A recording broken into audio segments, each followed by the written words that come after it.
Welcome back, traveler. Tonight we go further back than any history, back before the first city, before the first field, before the first human eye ever opened, to the age when the world itself was still being made, and the gods were young. There is nothing you need to do now, nothing to remember, and nothing to follow. This story asks nothing of you. It only unfolds slowly, the way the night unfolds, without effort and without any hurry to end. If your eyes are heavy, let them close.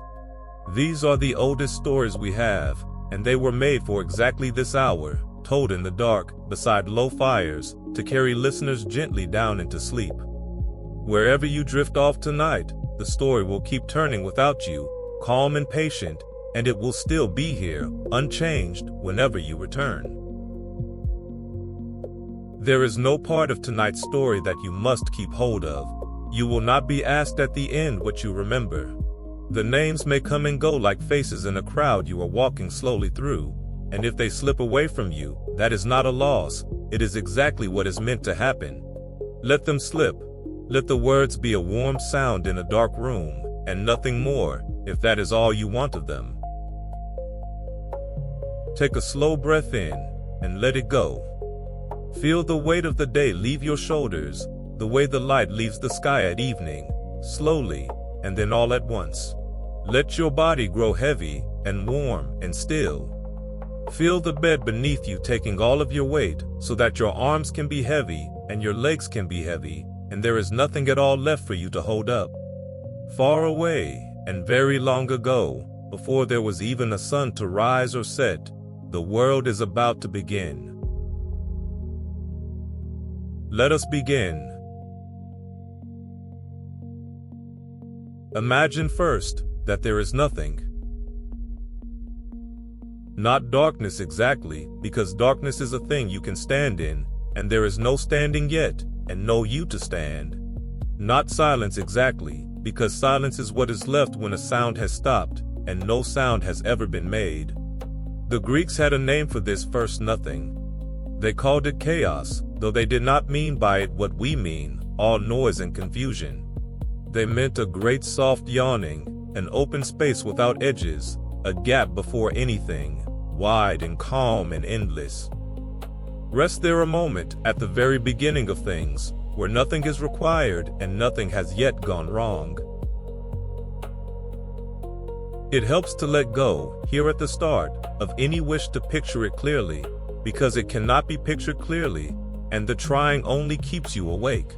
Chaos is not a place. It is the absence of places, the yawning before there was any here or there, any up or down, any near or far. There is no floor in it and no sky, no edge to come to and no center to rest in. If you have ever hung for a moment in that soft space between waking and sleeping, where the room has gone and the dream has not yet come, where you are nowhere at all and perfectly at ease, then you have been closer to chaos than any words can bring you. Let yourself hang there now. Nothing is asked of you in the yawning. Nothing can be. And there is a comfort hidden in that emptiness, if you let yourself feel it, rather than a fear. For every heavy thing in the world, every wall and every mountain and every worry, is a thing that takes up space, and here, before anything, there is no space for any of it. Nothing weighs anything yet. Nothing presses on anything else. It is the lightest that existence will ever be, this first soft gap, and you are allowed to rest in its lightness now, to set down for a while everything that has weight, and simply hang in the quiet before the world. And then, out of that open quiet, gently, the way sleep comes and you never catch the moment it arrives, the first things simply were. No hand made them, no word called them.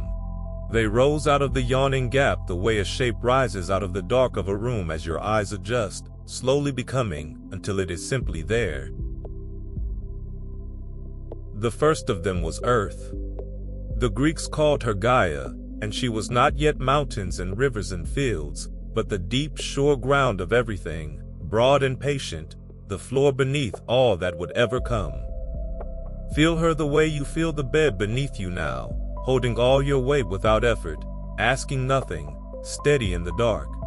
That is the oldest thing in the world, the ground that holds you. It was the first to come, and it is still here, still holding, still steady, all these ages later, under everything, under you. And with her, or close after her, other first powers came up out of the yawning, and it is pleasant to name them slowly, the way you might name the few stars you know as they come out one by one over a darkening field. There came night, whom they called Nyx, the soft deep dark that folds over the world, oldest and gentlest of the powers, so old and so revered that even the gods who came long after would treat her with a careful and quiet respect. She is the same dark that is in your room now, the same that has folded over every sleeper who has ever lived. When you rest in the dark tonight, you rest in one of the very firstborn powers of the world, the great kind night, older than the gods, spread softly over everything. And out of night herself, the old poet said, came a higher, softer brightness and a clear pale light, so that even before there was any sun, there was already a kind of day and a kind of night. Trading places, the light and the dark breathing in and out over the young world like the slow breathing of a sleeper. And there came a deep low place too, far under, a quiet at the very bottom of things, which they called Tartarus, as far below the earth, they said, as the sky is high above it, so deep that a stone would fall for 9 days and nights before it reached the floor. Do not be troubled by its depth. Tonight it is only the far quiet foundation of the world, the still place at the bottom of everything, and it holds the whole world up from below the way the pillow holds your head. And there came, the old poet said, a strange early power they called Eros, not the little winged boy of the later stories, but something vast and first, the pull that draws one thing toward another, the reason anything ever joins with anything at all. It is the deep tug that makes the sea reach for the shore and the sleeper turn toward warmth, the quiet leaning of things toward one another that keeps the whole world from drifting apart into the cold. Out of the yawning then, ground and night and light, and the deep still floor of things, and the gentle pull that draws them all together. That is nearly a whole world already, and it has cost no struggle at all and made no sound. It simply came, the way sleep is coming to you, quietly and on its own. But it is Gaia we stay with tonight, broad Gaia, breathing slowly in the dark, because the story begins with her, and with what she made when she was still alone. For she was alone at first, and out of herself, needing no other, she brought forth her equal, to cover her and hold her and be her measure. She brought forth the sky. His name was Uranus, the starry heaven, and picture him now, not as empty blue, but as the night sky itself made into a being, vast and calm and scattered all over with the first stars. He came over Gaia softly, the way a blanket is drawn over you at the end of a long day, settling down to the very edges of her, meeting her at every horizon. Where the sky came down to touch the earth, that was the rim of the world. And between them, in the space they made by holding each other, everything that lives would one day have its room. Rest in that image, because it is a peaceful one, and it will not stay peaceful forever, so let it hold you while it can. The broad, dark earth below. The star-filled sky laid gently over her, a blanket sewn all over with quiet lights. The whole world, at this one moment, is only two great calm powers, close together in the dark, and all the trouble that is ever coming has not yet even been dreamed of. Lie under that first sky a while. It is the same sky, in the end, that is over your roof tonight, only younger and newer, and every one of its stars is fresh and unnamed. And Gaia made more to furnish the space between herself and the sky, and each thing she made is a thing you know, so let them settle one by one into their places, slowly, like a room filling with familiar shapes as your eyes close. She raised up the mountains, and if you have ever watched hills go blue, and then gray, and then black at nightfall, folding themselves down into the dark, you have seen the oldest children of the earth settling down to sleep. She brought forth the sea, that they called Pontus, the restless salt water that fills the low places of the world, rocking, always rocking, the first cradle in all creation, moving even now, this very moment, along every shore, while nearly everything else grows still. The earth and the mountains and the sea and the wide sky over them all. The world had its shape, it only lacked its history. And history, in these old stories, begins with children. Gaia and Uranus, the earth and the sky, became the first parents, and their children were not small. They were the Titans, 12 of them, the elder gods, huge and slow and beautiful, powers as much as persons, each one carrying some great piece of the world that did not exist yet, holding it folded up inside them the way you might hold a seed through a long winter. Let us walk slowly along the row of them, without any need at all to keep them straight, for their names are a kind of lullaby of their own, the first great family of the world, and you may let them wash over you, and away. There was Oceanus, the eldest, the great river that the Greeks believed ran in a wide ring all the way around the rim of the world, endlessly circling, feeding every spring and every stream and every well, so that all the fresh water there has ever been is, in the old telling, his, going round and round the edge of everything forever.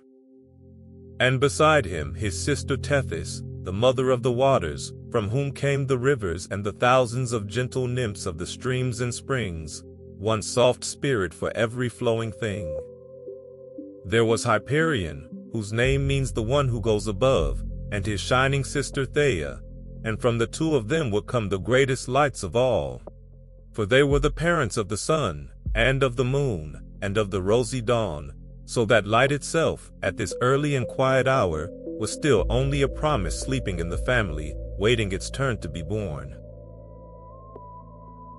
There was Coeus, and his sister Phoebe, the shining one, of the bright mind and the old wisdom, from whom in time would come the goddess of the moonlit night, and, further on down the years, the far-shooting powers of light and of prophecy, so that when the Greeks of later ages traveled to their most sacred place on earth to ask what was to come, they were reaching back, without always knowing it, to this quiet grandmother at the beginning of the world. There was Themis, calm and clear-eyed, who would come to stand for the way things ought to be, for order and good custom and fair measure, the steadying hand that keeps a world from flying apart, and who would sit, in time, beside Zeus himself and counsel him. And there was Mnemosyne, whose name is simply memory, in whom everything that ever happened would be kept and held, and who would one day become the mother of the 9 muses, the singers, so that memory itself would learn to sing, and this very story, and every story anyone has ever loved, would have someone to carry it gently down the long ages.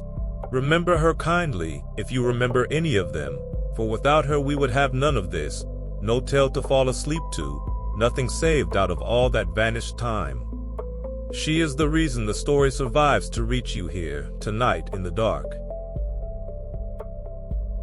And there was Iapetus, whose sons would come to matter to gods and to all people, for from him came Prometheus, the one who thinks ahead, clever and kind, who would one day take the side of gods not yet born, and give to shivering human beings the gift of fire in the cold.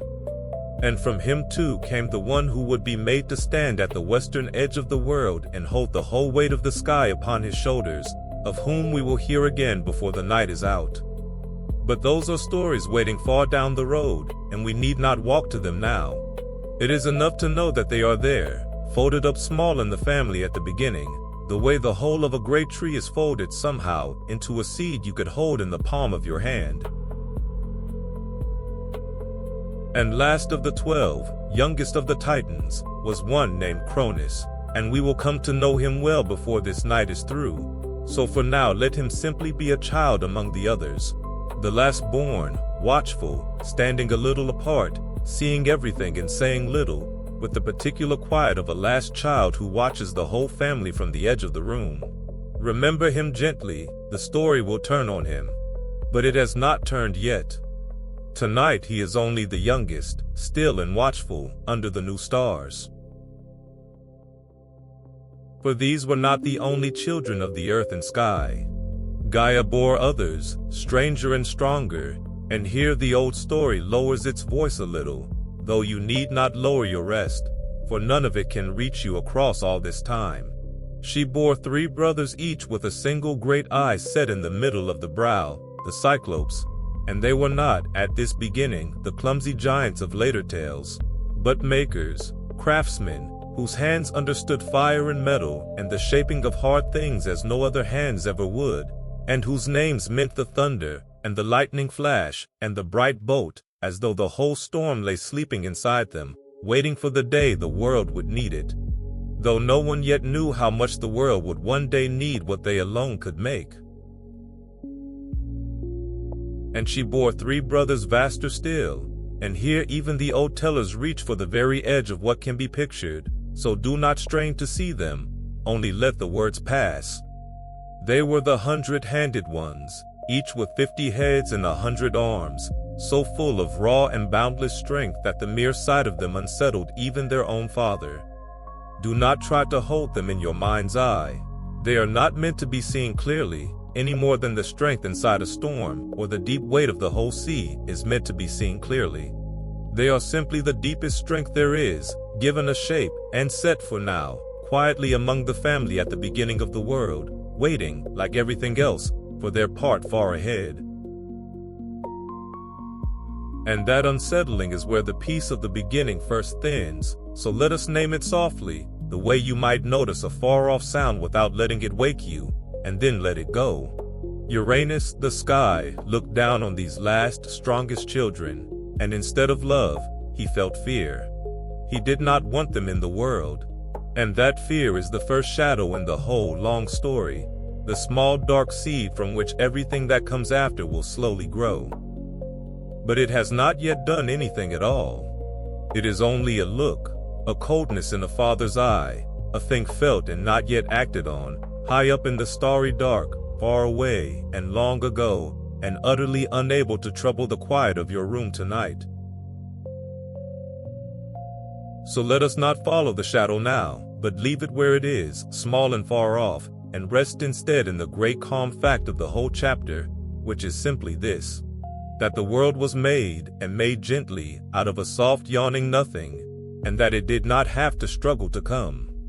Out of chaos, the ground came first, and held everything, and holds it still.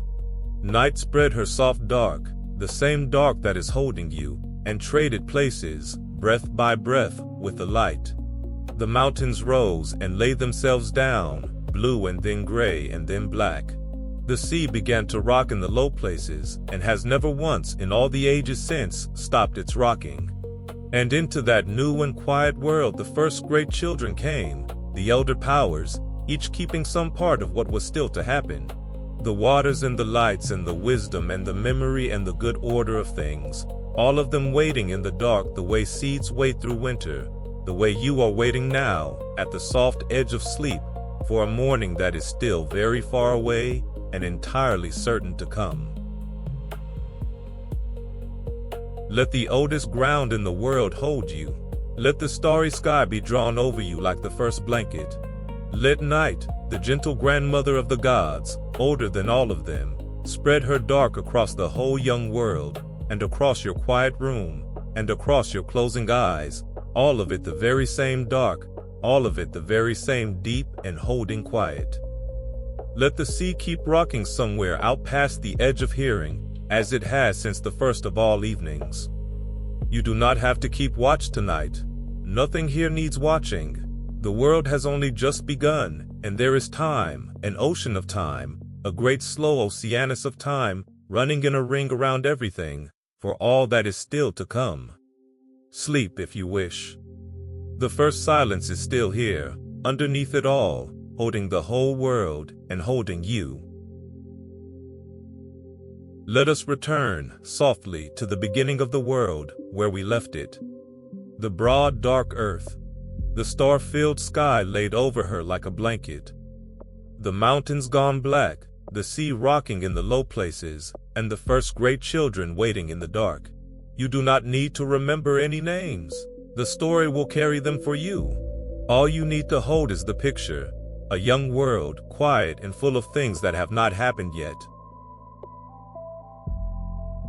We come now to a sorrow, but it is a very old one, worn smooth by the telling, the way a stone in a river is worn smooth, and there is nothing sharp left in it to trouble your rest. It is only the way these old stories explain something true, which is that the world we have did not come easily, and that even at the very beginning, love and fear lived close together, in the same house, under the same stars. You will remember that the sky, Uranus, looked down on his strongest children, the ones with the single flashing eye and the ones with 100 hands, and instead of pride, he felt fear. They were too strong. They were stronger perhaps than he was, and a father who was also a king cannot always tell the difference between a child growing up and a rival rising to meet him. This is an old confusion, and not only among gods. Wherever power is held too tightly, it comes in time to see its own children as the thing most likely to take it away, and so the very love that should keep a house together turns, quietly, into the fear that tears it apart. The Greeks knew this, and they set it at the very foundation of the world, so that no one after could pretend it was rare. And so Uranus did a cruel thing, though he told himself it was a safe thing, the way frightened power always does. He would not let these children be born into the world at all. Because he was the sky, and the sky lies over the whole earth at once, touching her at every edge, he simply pressed down and stayed.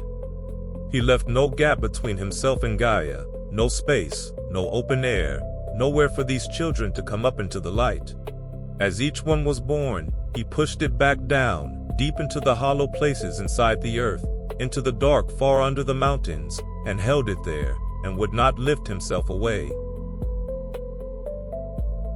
Think of it gently, from a great distance, the way you might think of weather in a country you will never visit. The children were not destroyed. They were only kept below, in the deep warm dark of the earth's own body, alive and waiting.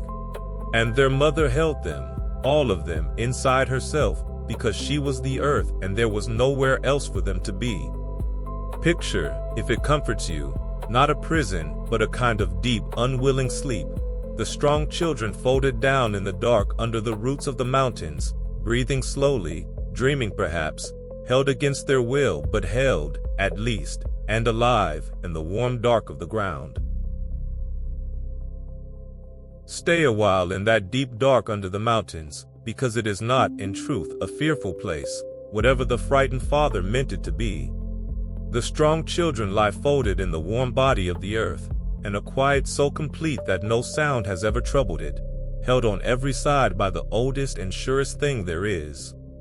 If you set aside the sorrow of their keeping, and think only of the keeping itself, it is very like the deepest kind of sleep, the kind with no dreams in it at all, only rest, only the slow, sure holding of the ground.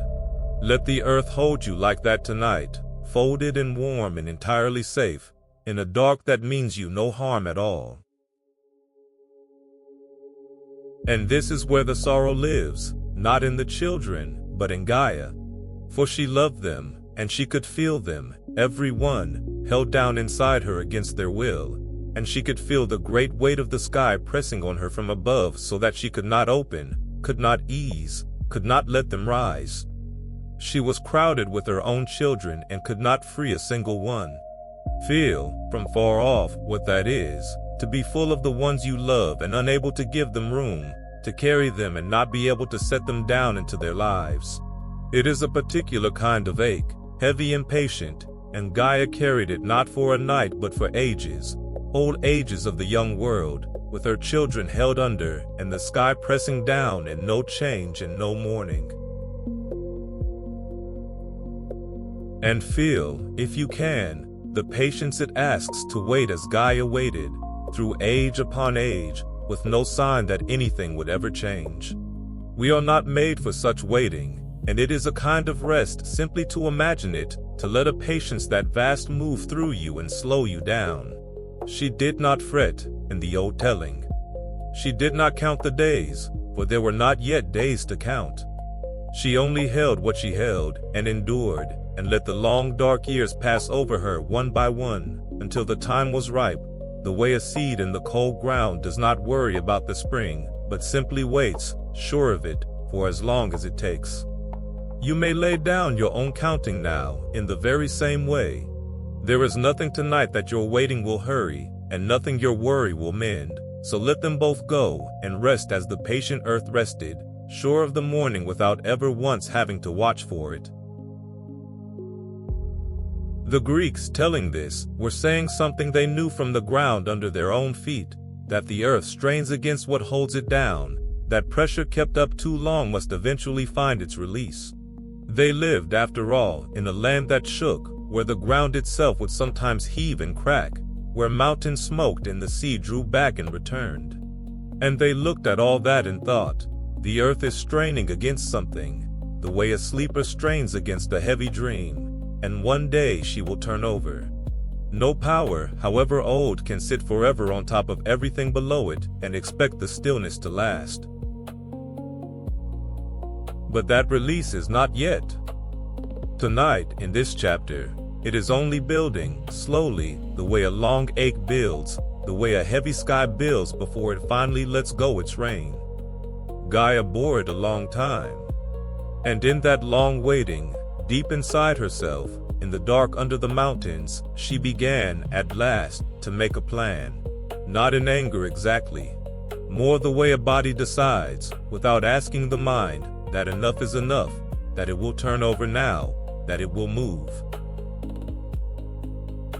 She reached down into her own depths, to the hardest thing she held, to a gray, unyielding rock that sleeps in the deep of the earth, a stuff so hard the Greeks gave it a name that meant the unconquerable, the thing that cannot be worn down. And out of that hardest of all substances, she shaped a thing that had never existed before in the world. She made a blade, a great curved sickle, jagged along its inner edge, gray and cold and keen, the first tool, and also the first weapon, for at the beginning those were the same thing, the same clever curve of hard matter that can reap a field or end a rain. Then she went, in the dark, to the children she could still reach, the 12 elder Titans, who had been allowed to live in the world above, and she gathered them to her. And she showed them the great gray blade, and she told them plainly what their father had done to their brothers, held down and buried alive in the deep. And she asked, quietly, which of them would help her set it right. And here the old story does something honest, and a little sad, and worth resting on, because it is true to life, and it asks nothing of you but a moment's gentle recognition. It says that the 11 eldest were afraid. They heard their mother, and they understood her, and still, when it came to the moment, they said nothing. They looked at the great blade lying there, and they thought of their father the sky, vast and old and everywhere at once, with no edge you could get behind and no back you could turn, and their courage failed them, and they were silent. There is no shame laid on them for it. Fear of the sky is a very reasonable fear. Most of us, standing in that dark, would have been silent too. Only the youngest spoke. His name, you will remember, was Cronus, the last born of the Titans, the watchful one who waited at the edge of the family, who saw everything and said little. And it was he who stepped forward now out of the silence and said that he was not afraid, that he had no love for a father who would treat his own children so, and that he would do the thing that must be done. Gaia looked at her youngest, and something in her both lifted and tightened, the way it does when help arrives, but not the help you would have chosen, and not with the heart you would have wished it to have. For there was in the youngest a coldness, a readiness that the others lacked, and it was exactly that coldness which made him able, and exactly that coldness which would, in time, become the whole trouble of the age to come. But she needed him, and she gave him the gray sickle, and she told him where to wait. And she said nothing about what would come after, because mothers in these old stories can see very far, and what she could see, she kept to herself. She could see, perhaps, that the one cold enough to strike down a father is often cold enough, in his turn, to fear his own children exactly as his father feared them. She could see the wheel already, turning in the dark before it had turned even once. But there was no other help, and the children under the mountains were waiting, and so she set the plan in motion and kept her far sight to herself, as the old and the wise so often must. Hold that quiet a moment before we let the chapter close. A blade made from the hardest thing in the world, in the dark. A mother's long patience finally moving. 11 who were afraid, and 1 who was not, and something troubling in the very fact that he was not. The whole weight of the sky still pressing down, unaware, on a world that has just, silently decided to change. Nothing has happened yet, but everything is now in place for it to happen. And you can let all of it drift past you, because you are not the one who has to act tonight. You have no blade to hold, and no father to face, and no wheel to set turning. You only have to lie still, and breathe, and let the old world lean slowly toward its turning, while you lean slowly toward sleep. Softly now, the blade is made. The youngest son is waiting in the dark. Let the story turn, and let it turn without waking you, for the sharpest moment in it is already over by the time anyone tells it, and what remains is only consequence, and the slow settling that follows, and even a strange and unexpected sweetness, born in the very same hour. Evening came to the young world, as evening always comes, and the sky, Uranus, came down over the earth as he did every night, to lie against her, to press down as he had pressed for ages, expecting nothing, because nothing had ever changed. But this night his youngest son was hidden at the edge of the world, at the place his mother had shown him, with the gray sickle in his hands. And as the sky came down, Cronus rose up, and with one stroke he did the thing that ended his father's reign. The old story tells this plainly, and we will tell it gently, and then move past it, because it is not a thing to dwell on at the edge of sleep. The son struck the father, and took from the sky the power to rule and to father any more children, and in a single stroke the long ages of that pressing came to an end. The sky, wounded, drew back and up, away from the earth, high and far, up to the place where the sky has stayed ever since, distant, out of reach, no longer lying heavy upon the world. And that, the Greeks said, is why the heavens are so far above us, why you can look up on any clear night and see the stars at such an unreachable height. The sky pulled back that night, and never came down again. Feel what that means, under all the drama of it, because it is the gift hidden inside the hard deed. The weight lifted. For the first time since the beginning, there was space between the earth and the sky, open air, room, a gap where there had been none at all.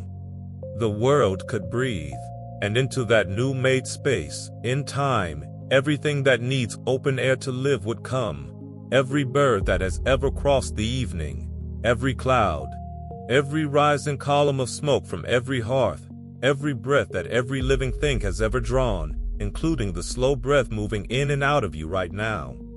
All of it made possible by the night the sky drew back and left room. Something ended, and because it ended, the world you know had space at last to begin.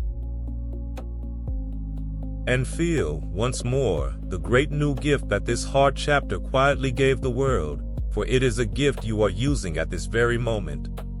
Before that night, there was no room, no open air, no space between the pressing sky and the crowded earth. And after it, there was room. There was breath. There was the wide, gentle emptiness in which everything that lives now moves and rests. The same emptiness your own slow breathing moves through now, in and out, unhurried, in a world that finally, that night, made space enough for it.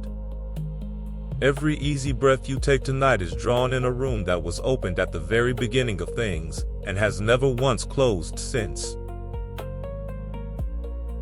Now the old stories never let a great act pass without consequence, and here there were consequences that came, strangely, out of the very moment of the wounding, drifting down and out of it like seeds thrown from an open hand. For where the drops of the sky's old power fell upon the earth, things came into being. From the earth, in time, rose fierce and ancient spirits, the ones the Greeks called the kindly ones, when they did not dare to speak their true and dreadful names. The old avengers who see to it that the deepest wrongs, a wrong done to a parent, a wrong done to a guest, an oath broken in bad faith, do not go unanswered. They were born in this very hour, out of the first great wound between child and parent, and they would keep their long watch over such wounds ever after. And there rose too, in some tellings, great strong giants, and the gentle tree nymphs of the ash groves, so that the same falling drops brought forth both the avengers and the quiet spirits of the woods, terror and gentleness together, out of the one deed. And some of it fell not upon the earth, but into the sea, into Pontus, the restless salt water rocking in the low places of the world. And the sea took it, and folded it into a drift of white foam, and rocked it, the way the sea rocks everything, patiently, for a long, slow while. And out of that white foam on the moving water, the old story says, in a soft turn that seems to come from another kind of tale entirely, there rose a figure of great beauty, a goddess, standing on the sea. Her name was Aphrodite, and the Greeks heard in the first part of her name their own word for the sea foam, and said that was her birth, foam born, risen from the white of the waves. She was the power of love and longing, and the drawing of one thing toward another, come into the world in the very same hour as its first hard deed, as if to keep the balance, as if the world could not be given a wound without also, in the same moment, being given a tenderness to answer it.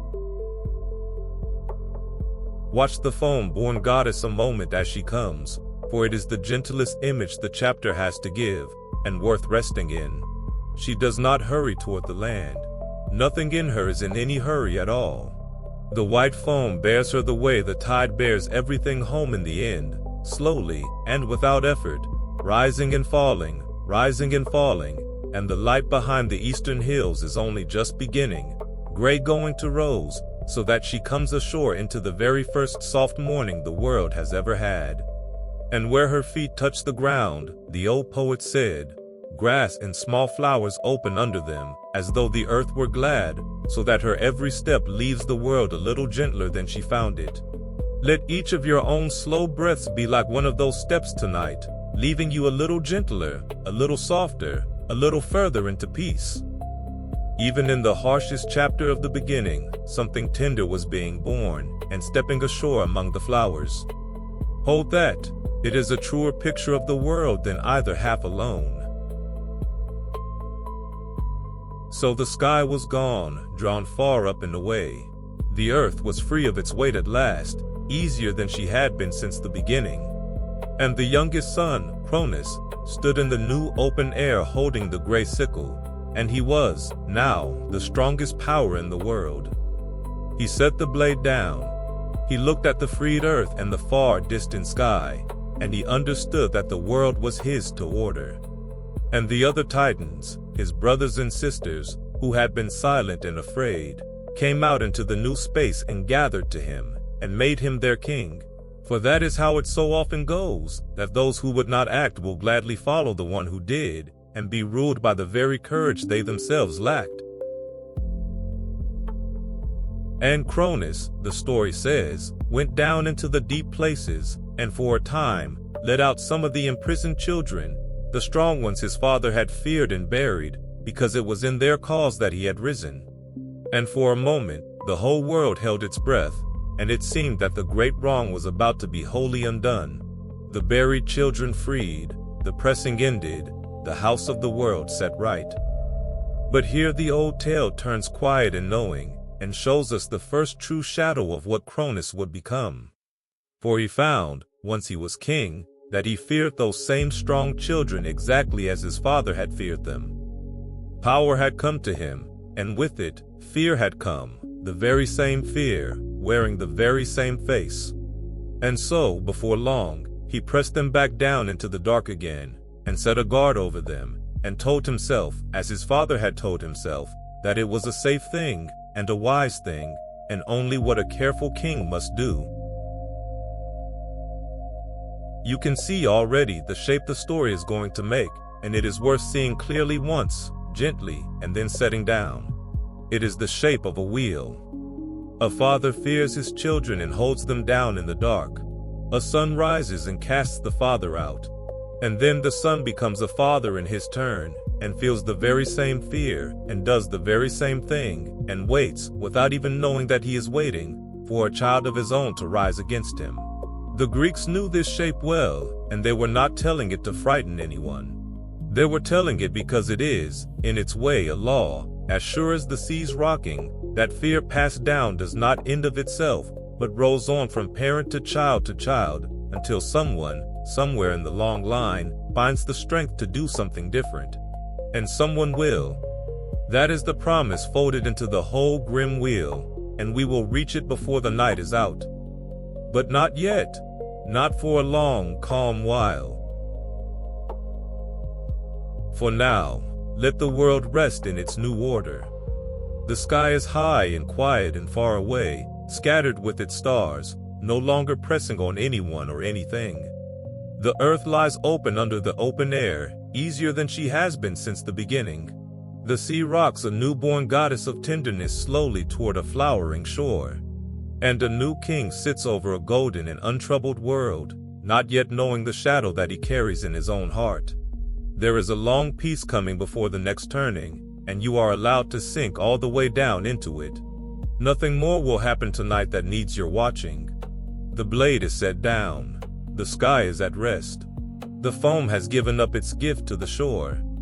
And so now, may you be at rest as well, in the new-made room between the earth and the far stars, where at last, for everything and everyone, there is space enough to breathe. Let us stay a while in the peace that came after. The sky drawn high and far. The earth open under the open air. A new king over a young and quiet world. There is nothing sharp in this chapter for a long stretch, so let it be a place to rest, and if you drift off somewhere in the middle of it, you will have missed nothing but the slow turning of good years into their end.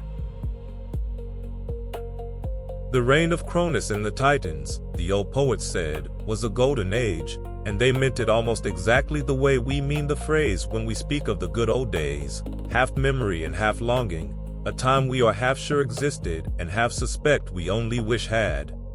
In those years, they said, the earth gave her fruit freely, without anyone having to break the ground for it, without plow or toil or the long anxious watching of the sky for rain. The fields simply bore. The trees simply gave.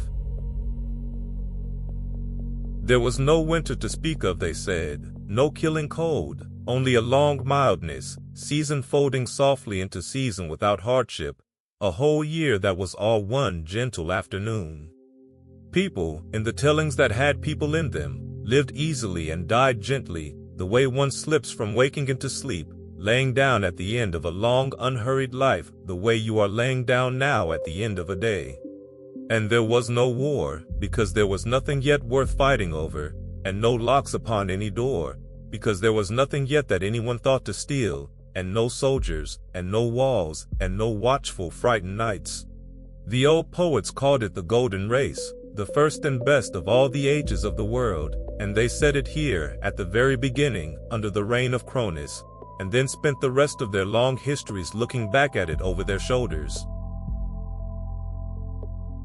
Linger in those golden years a little longer before they turn, for they are made for lingering, and you may borrow as much of their ease as you like. Picture a country where no one ever hurried. The rivers ran full and clear. The flocks lay down in wide meadows that needed no fences, for no beast troubled them and no thief ever came. In the evenings, such as the old poets imagined them, people gathered without fear at their open doors, and the air was mild, and the stars came out over a world that had, as yet, no word for war, and no word for lock, and no word at all for the long, anxious lying awake that we know so well. They ate the fruit the earth gave freely, and they slept when the light failed, deeply and without any dream of trouble, and woke to more of the same kind mildness. Let that be the very country you rest in now. You are a guest there tonight, and it asks nothing of you, and there is more than enough of everything, and no reason under its gentle sky to hurry or to fear. Whether or not it was ever quite true, you can feel why they wanted it to be, and you can borrow the whole feeling of it now and lie down inside it. A world without urgency. A world where enough simply arrived without ever being wrestled for. Where the fruit hung low and the weather was kind and no one lay awake at night doing sums against the morning, or turning over troubles that would not be solved by the turning. Let that ease be the very air of this chapter. Breathe it slowly in.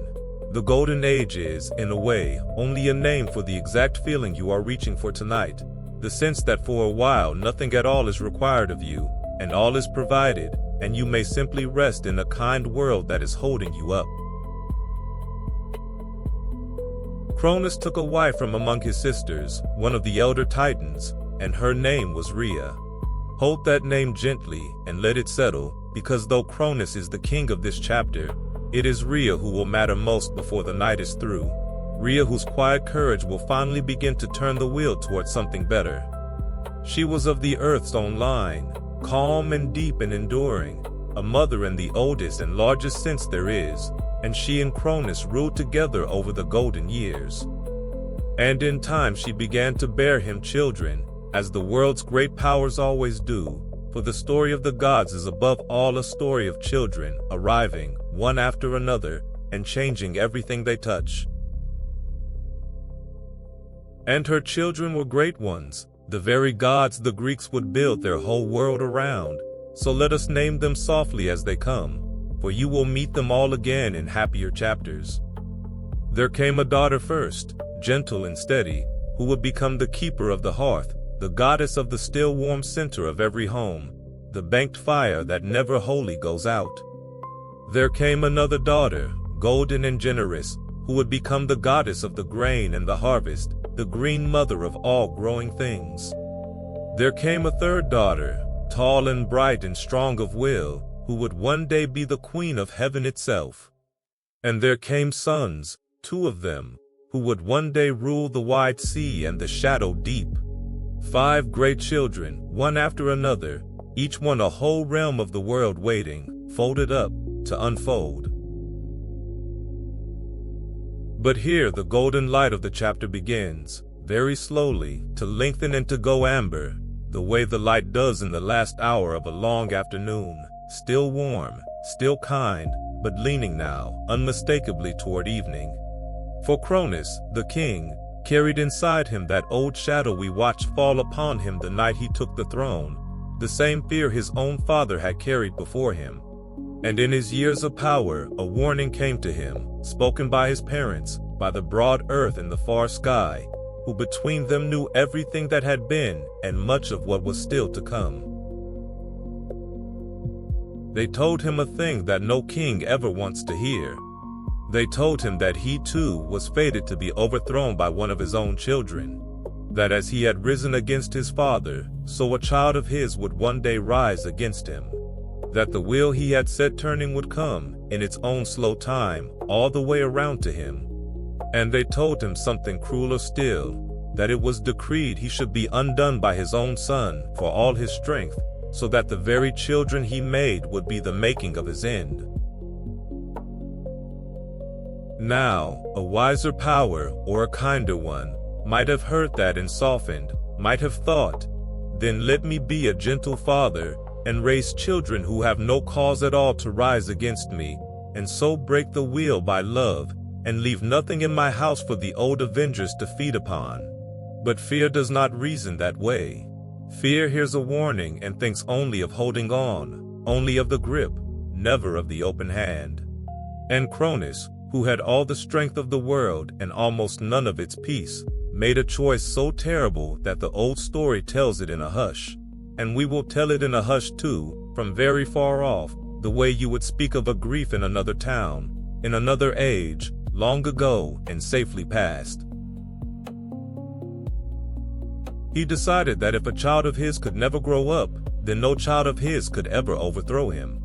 And so, as each of his children was born, he took the newborn from its mother, and he swallowed it down whole into himself, into the dark of his own body, and kept it there.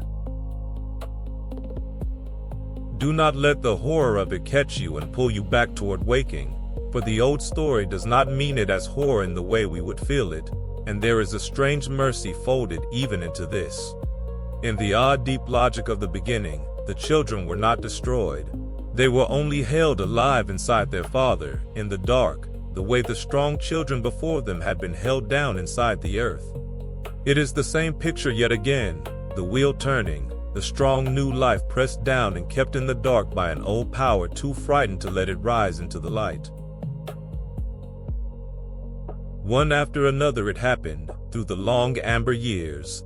The first daughter, born and swallowed. The golden daughter of the harvest, born and swallowed. The bright tall daughter who would be queen of heaven, born and swallowed. And the two sons, each in his turn, born and taken and swallowed down into the dark. 5 children, 5 times over, each one carried the slow months and brought into the light only to be taken back at once into the deepest dark there is. And Rhea, their mother, had to stand and watch it, 5 times, and hand each new child into that darkness, and say nothing, because her husband was the king of all the world, and there was no power anywhere, not on the earth, nor in the sea, nor under the far stars, that could yet stand against him. Feel, for just a moment, from a safe and gentle distance, the weight that gathered in Rhea across those years. 5 children born and 5 children taken, a grief with no bottom to it, carried in silence, under a golden sky that had stopped for her, being golden at all. She was of the earth's own line, and the earth surely remembered, in her daughter's aching, its own long-ago sorrow. The children held down, the sky pressing, the slow making of a plan in the deep dark. The same blood, the same patience, the same quiet turning over, far down inside, of a mother who has decided, without yet knowing how, that the next one, the very next one, will not be taken. And so the golden age ends, not with a war, not with a blow, not with any loud thing at all, but with a grieving woman making up her mind. That is where we will leave this chapter, in the very last of the amber light, with Rhea heavy with her 6th child, and resolved at last, past all fear, that this one she would keep. The king does not know, the titans do not know, the wide world does not know. Only the mother knows, and the deep earth she came from, and now you, drifting at the soft edge of sleep, hold the one secret in all the world that will matter. Hold it lightly. In the next chapter she acts upon it, and the turning begins. For now, only the resolve, quiet and steady as a held breath, under the last of the fading gold. Rest there. The hardest years are almost over, and the rescue is about to begin. Gently then, Rhea is with child for the 6th time, and this time she has decided. Let us follow her softly, out of the bright hall of the Titans and down toward the deep places of the world, for she has gone, as her mother line always goes in trouble, to the earth, to Gaia herself, to the oldest power there is, to ask for help. And Gaia, who had made a blade in the dark once, long ago, for exactly this kind of sorrow, took her daughter's part at once, and her unborn grandchild's cause with it, for the child to come was Gaia's own descendant, and the earth does not forget her own. Between them, the two of them, earth and daughter of earth, mother and grandmother, they made a plan, and this time it was a plan built not upon a weapon but upon a trick, and upon hiding, and upon patience, which are the tools of those who cannot win by strength, and so must win by wit and by long waiting.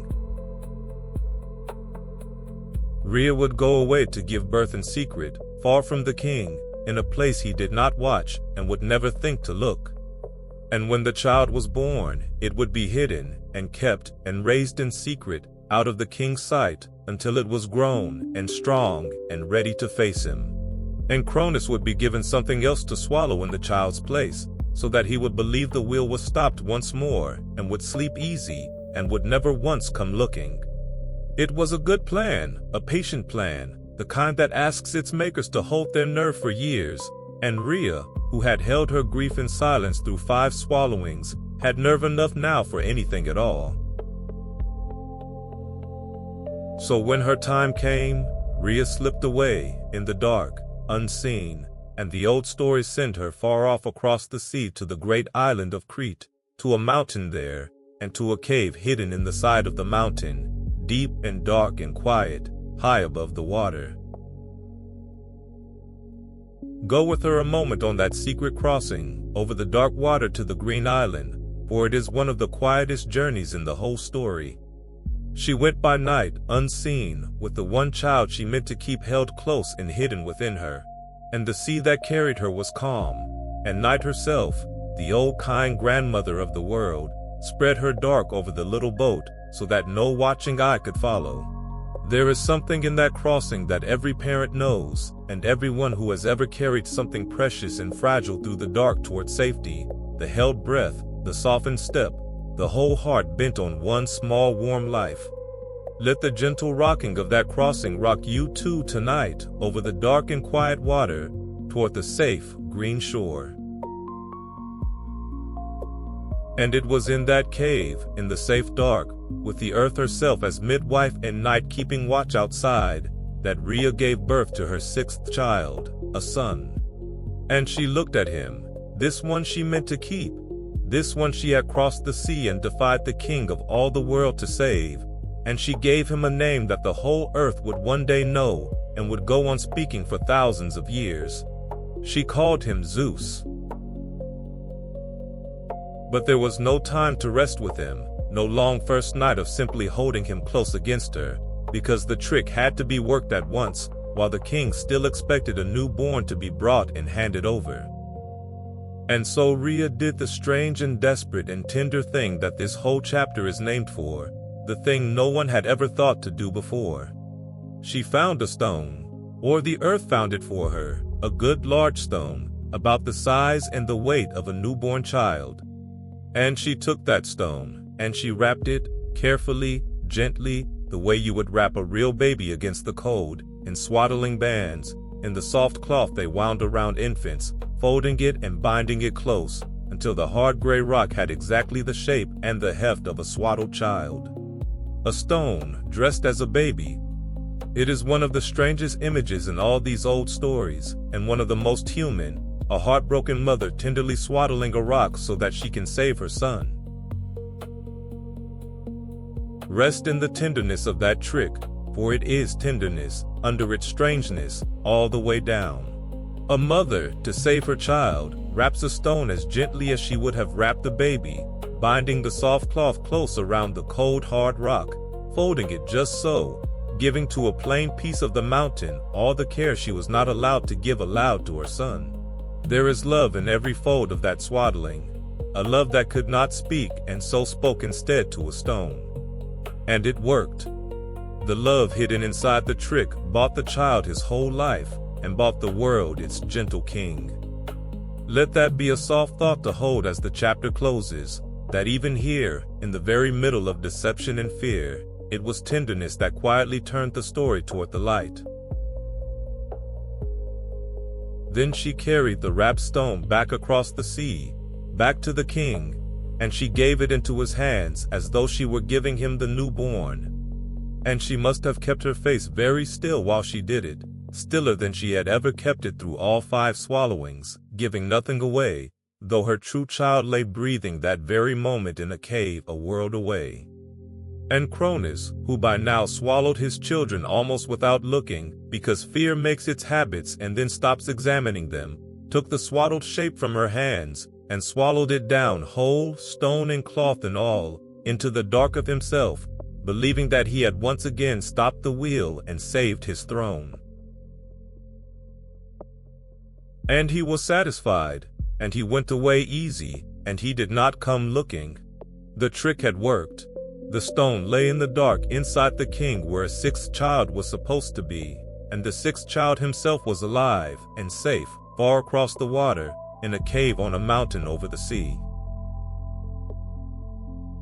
Rest in the deep relief of that, because relief is a rare thing in this part of the tale, and it is worth lying down inside for a while. The one who was meant to be taken was not taken. Somewhere on a green island, a real baby is breathing softly in the dark of a hidden cave, safe, for now, under the earth's own protection, warm and alive and free. And the king sleeps easy on a lie, which is the one thing that can ever be said in favor of a lie, that sometimes it buys a child the time it needs to grow up. And there is one more small thing to hold before we let this chapter close, because the old story does not forget the stone, and neither should we, for it has a long journey still ahead of it. That swaddled stone, sitting in the dark inside the king, will not stay there forever. A day is coming, some chapters from now, when it will come back up into the light, first of all the swallowed things, and be set down in the world as a marker and a wonder. A plain gray stone that the Greeks of later ages said they had truly seen, standing in their most sacred place, at the very center of the world, honored and anointed, the actual stone that was swallowed in a child's place at the beginning of all things. But that is far ahead, down a road we have not walked yet. Tonight the stone has only just gone down into the dark, and the child it saved has only just drawn his first soft breaths, and the whole long rescue is still nothing more than a mother's kept secret and a king's easy sleep. Let your own breath go slow and easy, like the king's, but on the far kinder side of the secret, the side where the child is safe, and the trick has held, and no one at all is coming. The child is safe. The mountain keeps its cave, and the cave keeps its baby, and the wide night keeps the whole of it, gently, the way she is keeping you. In the next chapter the child grows, hidden in the green quiet of the mountain, fed by gentle hands, and nothing chases him there. So let nothing chase you either. Sink all the way down. All is for this rare and lovely hour, exactly as it should be. Softly, we come to the gentlest part of the story so far, a whole chapter of safety and green quiet, and you may sink all the way down into it. The child is hidden. The king believes the wheel is stopped. And on a mountain over the sea, in a cave, a baby who will one day rule the whole world is being kept alive by the oldest and kindest arrangement there is, which is simply that the strong protect the small, in the dark, until the small grow strong themselves. There is nothing in this chapter to guard against. It is made only for resting. Picture the mountain first, because it is a good place to lay your mind down. It rises green and steep out of a wide blue sea, one of the great mountains of Crete, and the old tellers could not always agree on its name, some naming one peak and some another, as though the mountain itself wished to stay a little hidden, the way the whole secret wished to stay hidden. Its lower slopes are soft with grass and wildflowers and the low steady hum of bees. Higher up there are woods, dark and cool, and above the woods bare gray rock, and somewhere in its side, half curtained by a fall of ivy and shaded by a stand of old trees, the quiet mouth of the cave. Inside it is cool, and dim, and dry, and the sound of the whole world comes in softened and far away. The wind moving in the leaves outside, the distant sea, the bees. All of it blurred and gentle, the way sounds come to you now through the deepening of sleep, present but no longer sharp, no longer asking anything of you. This is where Zeus spent his childhood. Not in a palace, not in a bright and busy hall, but in the safe dark of the earth herself, the same deep dark that had hidden so many children before him. Only this time the hiding was a saving, and the child was kept, and grew. He was not alone there, and it is pleasant to name his gentle keepers, slowly, the way you might look softly around a warm and familiar room before you close your eyes for the night. There were nymphs of the mountain, spirits of that green place, and the old stories give two of them names, and say they took the baby in and cared for him as tenderly as if he had been their own, cradling him, keeping him warm, watching over his sleep. So that a child who would one day be the highest of all the gods was rocked, at the very beginning, by kind local spirits of a single green hillside, the way any loved baby anywhere is rocked by whoever happens to be holding it. And there was, in many of the old tellings, a gentle nurse who was not a goddess at all but an animal, a she-goat, calm and patient, who gave the child her milk. So that a god was suckled by a simple creature on a hillside, like any orphaned lamb or kid taken in and raised by kind hands. Her name, the teller said, was Amalthea, and the Greeks loved her so well that they gave her a lasting honor. For one of her horns, they said, became the horn of plenty, the horn that pours out fruit and grain and every good thing without end, the very picture of abundance that people would carry in their art and their dreams for thousands of years afterward. From a simple goat on a mountainside, feeding a hidden baby in a cave, came the world's oldest image of plenty. There is something in that worth resting on, that the greatest abundance in the whole story begins as the plain, warm milk of a kind animal, given freely to a child in the dark. And there were bees, the story said, that brought the child honey in the cool of the cave, so that his very first tastes of the whole world were milk and honey, the two oldest words we have for sweetness, and for plenty, and for a good and gentle land. Fed by a goat and by the wild bees on a green mountain in a hidden cave, cared for by kind spirits of the hillside. There are, when you think of it, worse ways to begin a life, and very few softer. Let those first tastes be in your own mouth as you drift, the warm milk and the wild honey, the whole simple sweetness of a safe beginning. But a baby cries, as every baby cries, and here was the one thread of danger running through all that green safety, the single worry woven into the peace. For the child's father was the king of the whole world, and if ever a thin high cry drifted down off the mountain on the evening wind and reached him, even faintly, he might wonder, and come and find, and undo everything. And so the story gives the cave one last set of guardians, and they are among the strangest and most charming in all these old tales. There were young warriors set to watch over the child, spirits of the mountain in the shape of armed dancing men, and whenever the baby cried, they would leap up at once and begin to dance, a loud clashing dance, beating their spears against their round bronze shields, stamping their feet and shouting and ringing the metal, so that the noise of their dancing rose up and covered over the small sound of the baby's crying, and swallowed it, and carried it away on the wind as nothing but a clamor of young men making music and beating their shields on a high hilltop, the way young men have always done. Anyone listening from far off would hear only the dance, and never once the child. Let that be the very sound you fall asleep to tonight, if you are still awake enough to choose a sound, for it is not a frightening one, once you understand what it is for. It is a protective sound.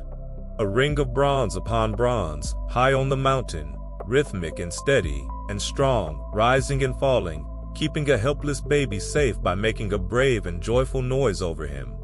And the child, held warm in a mountain nymph's arms, does not even know that he is being hidden, does not know he is the most hunted infant in all creation, and that the whole future of the world hangs upon his living to grow up. To him it is only the sound his world makes, the clash and the stamp and the ringing bronze, a lullaby of shields, and he drifts in and out of his baby sleep to it, fed and warm and utterly at peace, unaware of everything but the nearness of kind hands and the good ringing rhythm on the air. And grow he did, through a childhood the old stories mostly leave in a green shadow, the way our own earliest years are left in shadow, more a feeling than a set of pictures, more warmth remembered than a story that can be told. Season after season went by on the mountain. The wildflowers came and went on the lower slopes. The bees worked through the long bright summers. The woods went bare and filled again with green, over and over, and the sea below changed its colors with the changing light, blue and gray and silver and blue. The nymphs raised him with love, on the goat's milk and the wild honey, and the shield dance rang out whenever the old danger stirred, and slowly, quietly, out of all that gentleness, The child became a boy, and the boy grew tall, and then taller, and stronger than the nymphs who had raised him, strong in a way that hinted, more with each passing year, at what he truly was, and at what he had been born, and hidden, and kept alive to do. And still, all that while, far off across the sea, in his golden hall, the king believed that his sixth child was a stone lying quiet in his belly, and he slept easy on that belief, and he did not come. The distance held, the secret held. The mountain kept its child, and the years did their slow, patient work, turning a hidden baby into a young god almost ready now to come down. That is the whole of this chapter, and it is meant to be, for it is the still green center of the whole story, the long safe pause before everything begins to move again. A child kept safe. A child growing up hidden and loved, fed on milk and honey, guarded by kind spirits in a ringing dance, while the danger sleeps far away and never once draws near. There will be time enough, and soon, for him to leave the mountain and go down to face what he was born to face. But not in this chapter. In this chapter he is only a boy on a green mountain over a blue sea, ripening slowly and sweetly toward his purpose, in the kindest hiding place the world has ever made. Let the mountain hold him. Let the bronze ring softly far off, on the very edge of hearing. Let the milk and the honey and the deep green shade be the last things in your mind, and rest exactly as he rested, safe without even needing to know that you are safe. The boy has grown. That is where this chapter begins, quietly, on the mountain, with a young man now standing where the hidden baby once lay, tall and strong, and, at last, ready. Somewhere in his growing, the story says, his mother came to him, or his grandmother the earth did, and told him the truth of himself, all of it, gently, the way such truths ought to be told. Who his father was, what his father had done, to his own children and to the strong ones buried in the dark, while the boy himself had been born in secret and hidden away on a mountain and kept from the king's sight all these years, and what it was that he had been kept alive to do. And Zeus listened and understood and knew that his green mountain childhood was over now, and that the time had come to go down. But notice, before he takes a single step, what kind of ruler he is going to be, because the old story tells us in the very shape of his first move, and it is not the shape you might expect. He does not come storming down off the mountain in a rage, sword in hand, to fight his father by main strength, throw against throw. He is strong, stronger now than almost anything, but he is not only strong, and he does not begin with his strength. The very first thing Zeus does, the thing that will win him everything that follows, is not a blow at all. It is a plan, a patient one that needs a helper and a disguise and a quiet nerve, and that works by cleverness long before it ever works by force. In this he is his mother's son, and his grandmother's, the true heir of that long line of the wise and the patient, who win by wit and by waiting what they could never win by strength alone. The line of Gaia, who made a plan in the dark. The line of Rhea, who swaddled a stone and kept her face perfectly still. And now Zeus, who will free his family not with a war, but with a trick. That is worth holding on to as you drift, for it is the secret of his whole reign. The king of the gods begins not with a war cry, but with a quiet and careful scheme, and that, precisely, is why in the end he lasts. He needed, first, to free his swallowed brothers and sisters, the 5 children Cronus had taken, who were still alive inside their father, held in the dark, grown now to their full size as Zeus had grown, waiting in that deep prison for a light that had never come. Alone, Zeus was one against the king and all the masked titans, and one is not enough. But if he could bring those 5 back out into the light, full grown and full of the same long grievance, then he would not be one. He would be 6 great gods standing together, and that would be another matter entirely. And so his whole first move was aimed not at his father directly, but at the freeing of the swallowed ones. Here the story reaches for a helper and finds a wise one, and her name is worth knowing. She was a daughter of Ocean, and her name was Metis, and her name means cunning, or clever counsel, wisdom itself in the shape of a person, the deep resourceful kind of wisdom that finds the way through. She came to Zeus's side, and she gave him the key to the whole thing. She prepared a draft, a potion, a clever mixture, and the plan was this. Zeus would go down to his father's hall in disguise, unknown, and take a humble place there, the lowly place of a cupbearer, the one who pours the king's wine and hands him his cup. It is a small role, an easy one to overlook, and that is precisely why it is perfect. The most dangerous being in all the world, standing quietly at the king's own elbow, holding his cup, and no one in the hall so much as glancing twice at him.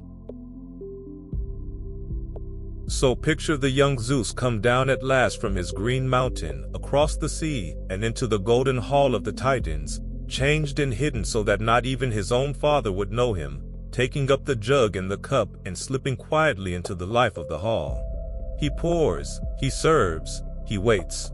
He keeps his face as still as his mother once kept hers with a swaddled stone in her arms, giving away nothing, and he watches, and he learns the ways of the place, and the habits of the king, and he waits, patient as the whole line behind him was patient, for the right night and the right cup. And when at last the moment came, he mixed into his father's drink the draught that clever Metis had prepared, and he carried the cup to the king, and Cronus, suspecting nothing, easy in his long false safety, drank it down to the very bottom. It was not a poison in the way we think of poison. It was, if anything, the very opposite of a poison. It was a thing made to force the king's body to give back what it had been holding all these long years. For a little while, nothing seemed to happen, and then it took hold, deep, and Cronus, the king of all the world, the swallower of his own children, was suddenly and mightily sick, his great body heaving and straining to be rid of what was inside it. And up, out of the dark of him and back into the light, came everything that he had swallowed. And here the old story gives us an image to hold that is almost pure joy, after so much long sorrow, so let us hold it slowly. The very first thing to come back up was the stone. The swaddled stone, the plain gray rock that Rhea had dressed as a baby and given him in the sixth child's place, all those years ago. Up it came first of all, back into the light of day, none the worse for its long dark keeping. And after the stone, the children. His brothers and his sisters, all 5 of them, swallowed as helpless newborns and held for years in the dark, came up now grown and whole and alive, blinking into the light of the hall, restored to the world in a single astonishing moment, an entire family given back at once, as if the years of grief could be undone in the space of a single breath. And whatever they had endured in that long dark, they came out of it living, and more than that, they came out of it together. And the first face they saw as they came into the light was the face of the brother they had never met, the 6th child, the hidden one, the one who had grown up on a far mountain and come down in disguise to bring them home. Think of that meeting, 5 who had known only the dark, and 1 who had known only the green safety of the mountain, all of them standing together for the very first time, blinking, alive, free, a whole family assembled at last out of years of loss, in the middle of the king's own hall, under the king's own astonished eyes.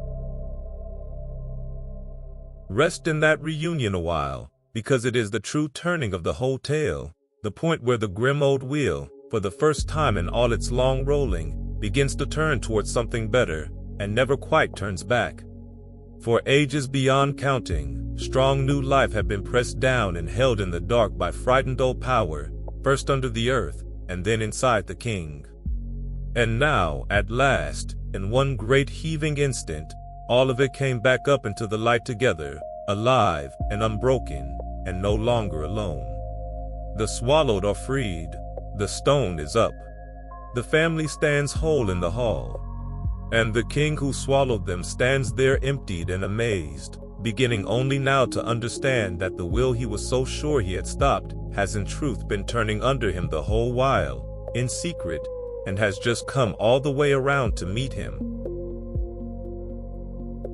The story is about to become a war, of course, for the freed children and the old king cannot share a single world, and every power in that hall knows it now, in the silence after the reunion. But wars, in these old tellings, gather slowly, like weather, and this chapter ends before the first blow ever falls, in the strange bright hush of the reunion itself. 6 young gods standing shoulder to shoulder for the first time, a plain gray stone set down among them, and the long secret finally, wholly, out in the open. You do not need to follow them on into the war tonight. You can stay right here, in the hush, with the family made whole and the light warm in the hall, and the very worst of the old fear already undone forever. Let that be enough. Let it carry you the rest of the way down. The hidden child came home and brought his family up out of the dark, and for tonight, in this chapter, that is where the story rests, and where you may rest along with it. Softly, we return to the hall where the family stands whole, 6 young powers together at last, the gray stone set down among them, the emptied king staring at what his long fear has failed, in the end, to hold. The reunion is over, the reckoning is coming. But before there can be any war, Zeus needs more than his brothers and sisters, and this chapter is about where he found it, in the deepest dark of the world, among the forgotten and the long imprisoned. Nothing in it needs to trouble you. It is, at its heart, a chapter about opening prisons, and about how kindness of all things is the quiet weapon that wins the war to come. For the young gods, 6 of them now, went out from the hall and made ready to face the old order, and the old order was not Cronus alone. It was all the Titans, or nearly all, the great elder powers, Cronus's own brothers and sisters, who had ruled the golden age at his side and who now, most of them, stood with their king against these upstart children. 6 against the massed Titans is not good odds, even for gods, and the war, when it came, would grind on, year after year, with neither side able to break the other. Zeus, patient and clear-eyed as ever, understood this before the first blow ever fell. He knew he would need something more, some strength the Titans did not have and could not answer, if he was ever to win, and not merely to struggle on forever. And he remembered, or his grandmother the broad earth reminded him, that there was such strength in the world, and that it was buried, deep in the dark, waiting, exactly where frightened kings had always buried the things they feared. You will remember them from the very beginning of the night, from the first family of the world. The strong children of the earth and sky whom the sky had first pressed down, and whom Cronus, in his turn, once he was king and afraid, had pushed back into the dark again, and set a guard over. There were the 3 Cyclopes, the makers, each with a single great eye, whose very names meant the thunder, and the lightning flash, and the bright bolt, as though the whole storm lay sleeping inside them, and whose hands understood fire and metal and the shaping of hard things as no other hands in the world ever would. And there were the 300-handed ones, vaster still, each with 50 heads and 100 arms, the deepest raw strength there is, so great that the very sight of them had frightened every king who ever looked on them. All 6 of these were still down there, in the deep, in the low quiet place at the very bottom of the world, imprisoned since near the beginning, guarded and forgotten by everyone alive except the earth who had borne them, and now the young god who suddenly needed them. And so Zeus went down, all the way down, into the deep, to the prison at the bottom of things, past every root and every dark, to where the forgotten ones lay in their long confinement. And he did what no king before him had ever once been willing to do. He set them free. He overcame their guard, and he broke open their long imprisonment, and he brought the Cyclopes and the 100-handed ones up out of the dark where they had lain for age upon age, up into the light and the open air, and, having freed them, he did not press them back down. Rest on that a moment, because it is the true heart of the whole chapter, and perhaps of the whole story. He did not look at their terrible strength and feel the old cold fear, and reach, as his father and his grandfather had reached, for the old chain. He looked at that strength and saw, instead of a threat to be buried, a wrong that could at last be put right, and friends who might be made out of the freeing. That is the entire difference between Zeus and everyone who came before him in this tale, and it is the reason he wins, and the reason his reign, once won, endures. He was the first power in the whole story strong enough in himself not to be afraid of strength in others, and so where his fathers made prisoners, he made allies, and it turned out that allies are worth a very great deal more. And the freed ones answered his kindness the way the freed so often do, with a loyalty deeper than anything that fear or mere command could ever buy. The 100-handed ones, who had lain so unbearably long in the dark, stood with Zeus now, body and soul, and their 100 arms apiece would prove worth more in the war to come than whole ranks of Titans. And the Cyclope, the makers, gave to Zeus and his brothers something greater even than their loyalty. They gave gifts, forged with their own firewise hands in gratitude for their freedom, gifts that would arm the young gods and decide the war, and would become, ever after, the very signs and symbols of who these three brothers were. To one of Zeus's brothers, the one who was destined to rule the sea, they forged a great three-pronged spear, the trident, with which he could stir the deep waters and shake the solid earth itself until it trembled. To the other brother, the one destined for the shadowed places under the world, they made a cap of darkness, a helm that wrapped its wearer in invisibility, so that he could move entirely unseen, wherever and however he wished, a fearsome gift for a fearsome realm. And to Zeus himself, the youngest, the one who had come down into the deep and set them free, they gave the greatest gift of all, the one the whole waiting sky had been holding its breath for. They gave him the thunderbolt. They forged for him the lightning and the rolling thunder, and taught him how to wield it, the white fire of heaven made into a weapon that nothing in all the world could stand against and remain standing.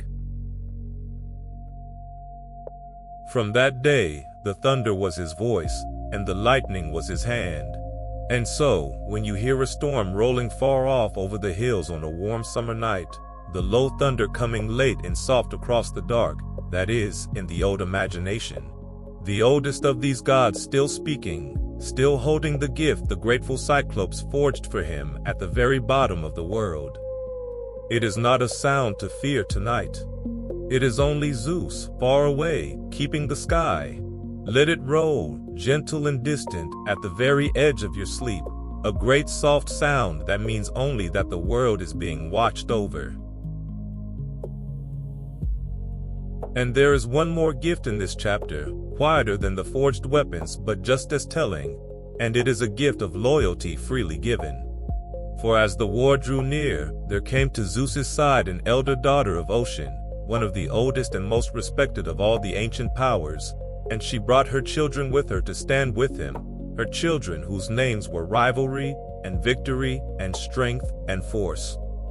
She was among the very first to come over to the young god's side, before it was at all clear that he would win, and to come early, when the outcome is still in doubt, is the truest loyalty there is. And Zeus never forgot it. He honored her forever after, and made her name the very thing by which the gods themselves would swear their most binding and unbreakable oaths, so that ever after, when even a god wished to make a promise that could never be broken, they swore it by her dark stream. From a loyalty offered early, in the uncertain dark before the war, came the most sacred oath in all of heaven. So gather the whole picture as this chapter closes, and let it be a picture of readiness and of gratitude rather than of fear. The 6 young gods, armed now with the gifts of the deep, the trident, the helm of darkness, and above all the thunderbolt, the 100-handed ones at their side, mountains of loyal strength that had lain forgotten and were forgotten no longer. Loyal powers gathering to them, coming over early, in the dark, before the end was sure. And on the other side, the old king and the masked titans, strong with the strength of ages but armed with nothing more than that strength, and standing on the old, tired, cracking foundation of fear. The war has not begun, but you can already feel, the way you feel weather coming in the air before it arrives, which way it is finally going to break. Not because the young gods are simply stronger, for strength alone the titans have in plenty, but because they are the ones who opened the prison instead of guarding it, who made friends of the forgotten and honored the loyal and freed the buried strength of the world. And in these old stories, again and again, that is the thing that decides. Rest now. The allies are gathered. The gifts are forged and given. The oath stream has come over to their side. And the side that freed the forgotten is ready, at last, to meet the side that only ever knew how to chain them. Now comes the war, the great war the whole night has been leaning toward, and here, more than anywhere, we are going to tell it the way the old sleep-tellers always told the loudest things, from very far away, from a great calm height, the way you might watch a storm out at sea from a warm, dry room high on the shore, seeing the far flashes and hearing the thunder come late and soft across the water, moved by the sheer size of it but never once, for a single moment, in its reach. The war was vast. Your rest is entirely safe. Both of those are true together, all the way through this chapter, and you may lean the whole way back into the second while the first rolls by. They called it the Titanomachy, which means simply the War of the Titans, and the old poet said it lasted 10 years. Though 10 in these stories means less a careful count of years than a way of saying longer than anyone believed they could bear, longer than seemed possible, so long that those inside it could no longer clearly remember a time before. The young gods made their stronghold on one great mountain, on high Olympus, and the Titans held another mountain across the plain, a peak called Tartarus, and between the two mountains, back and forth across the whole young world, the war went on, year after year after year, neither side able to break the other, the way the deepest and longest struggles always feel from within them, as though they have always been and always will be. And the old poets, reaching to say what such a war was like, took hold of the very biggest words they had, and we can let those words roll past us now like far thunder, grand and softened by all the space they have to cross to reach us. They said the boundless sea roared and boiled. They said the great earth groaned aloud. They said the wide sky shook and shuddered as it was struck, and that high Olympus itself trembled to its very roots under the rush of the immortals, and that the shaking of it ran all the way down, down through the world, down even to the misty dark at the bottom of everything. They said there was a blaze of heat, and a light as though the whole sky had caught fire, and a noise as if the broad heaven above were being crushed down onto the broad earth below. These are the largest pictures the tellers could make, and they made them on purpose, and it is worth understanding why, for it turns even this loud chapter into a kind of comfort. They made the first war so impossibly vast so that everything that came after it, every human war, every storm, every trouble and grief and fear that you or anyone would ever know, would seem small by comparison, and survivable, and passing. This was the one and only war that ever shook the whole of everything at once. Nothing since has come anywhere close, and nothing ever will. And it is over. It has been over for longer than there have been people to remember it. You are here, on the calm far side of it, in the deep peace that its ending finally brought, and nothing in it can reach across all that time to trouble you now. So let the great images pass slowly over you, without any need to hold on to a single one. On the one side, the Titans, the massed strength of the old world, standing like great cliffs against the storm, tearing loose whole crags and hurling them, immovable, ancient, enduring. On the other side, the young gods, and above them Zeus, and in his hand the thunderbolt, the white fire the Cyclops forged, flung down again and again across the dark, lighting the whole world blue-white in an instant and then gone, the thunder rolling out long and low behind each flash across the shaking plain. And moving through it all, the 100-handed ones, each of them worth a whole army by himself, tearing up the very mountains with their 100 arms and casting them in volleys so thick.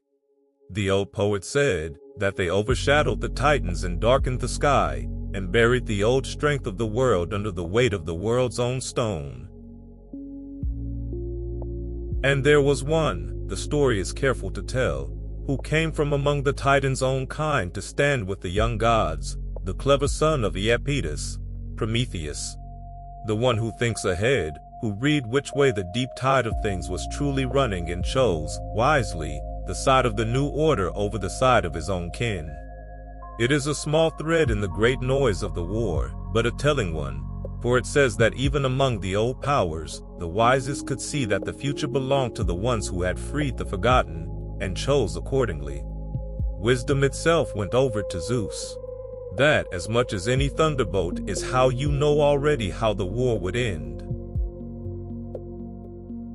But here, at the very loud heart of the chapter, let us do the gentlest possible thing, and step all the way back, and see the war for what it truly is inside the story, underneath all the fire and the flung mountains.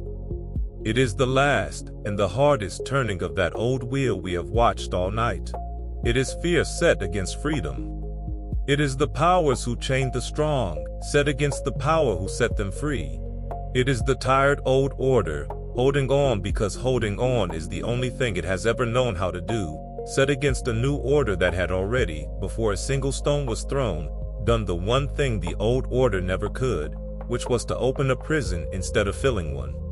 The war is loud, deafening, world-shaking, but its outcome was decided back in the quiet, in the deep, on the day Zeus reached down into the dark and unchained the forgotten.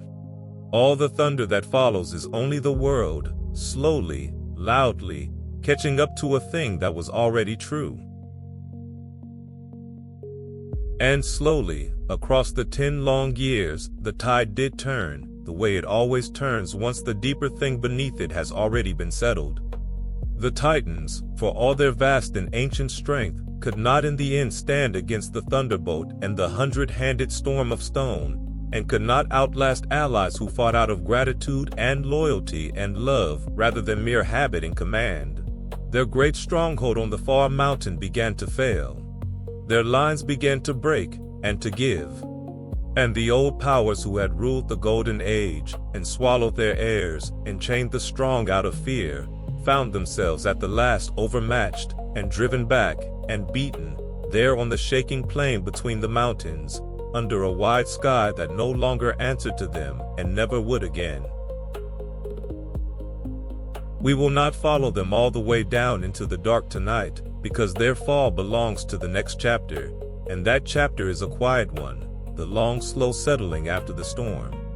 Let this one end at the moment the war is decided but not yet quite finished, the moment when everyone on that plain, the winning and the losing alike, understands at last, past all doubt, which way it has gone.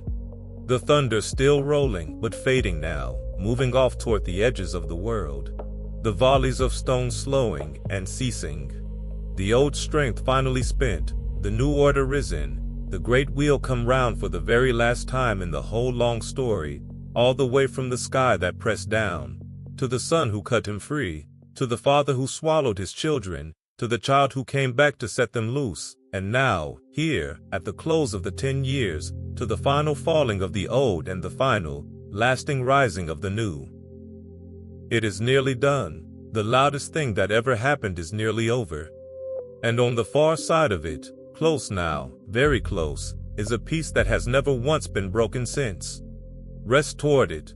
The storm is passing over and moving away. The next chapter is all quiet, and so, now, are you. Softly now, into the quiet after the storm. The great war is decided. The thunder has rolled away to the far edges of the world and is fading there, softer and softer. The volleys of stone have stopped falling. And on the wide plain between the two mountains, under a sky gone suddenly still, the dust of 10 years of war is beginning, at long last, to settle.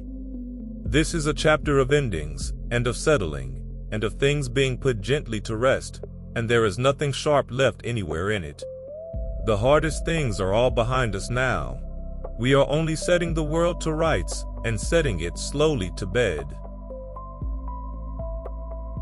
The Titans were beaten, the old strength wholly spent, and the young gods had to decide what to do with them. And here the story stays true to the deep pattern it has drawn all night, though with one quiet difference that changes everything, and that is worth resting on before we go on. The defeated Titans were taken down, far down into the deep place at the very bottom of the world, into Tartarus, the low misty dark that lies as far beneath the earth as the sky lies above it. And there they were confined, set behind great gates of bronze, in the deep that even the gods shrink from. And the 100-handed ones, who had themselves lain imprisoned in that very dark for age upon age, were set now as its trusted guardians, keeping faithful watch over the gates. The old powers who had done all the chaining were, in the end, themselves shut safely away. And it would be the easiest thing in the world to hear that and think the wheel had simply turned once more, the chainers chained, the jailers jailed, the same grim story only wearing new faces. But listen for the difference, because it is the whole point of the night, and it is a gentle one. When the sky pressed down his children, it was out of fear, to keep his own power safe. When Cronus swallowed his, it was out of fear, to keep his own throne. But when Zeus shut the beaten Titans away, it was not to feed a fear, and not to guard a throne against the innocent and the unborn. It was to end a war that could end no other way, and to make the wide world safe, at last, for everything that was still to come and to live in it. The old wheel had always turned on fear. This last turning was made, for the very first time, out of something more like judgment, a setting of the world in its right order so that the order could finally hold.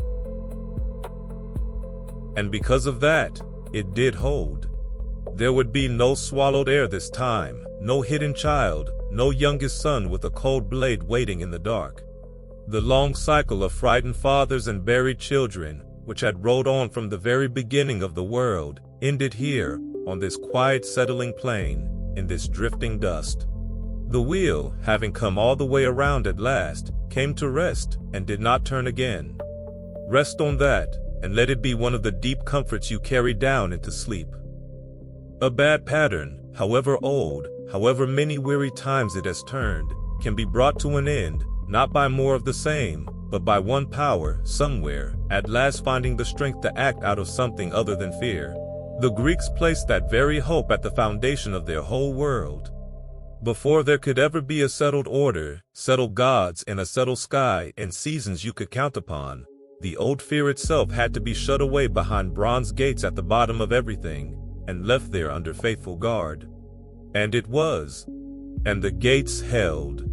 And on the far side of them, the world could finally be still.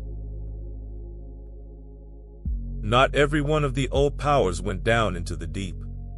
The old stories tell of one in particular, one of the strong sons of Iapetus, who had stood against the young gods in the war, and who was given instead a different and a stranger fate.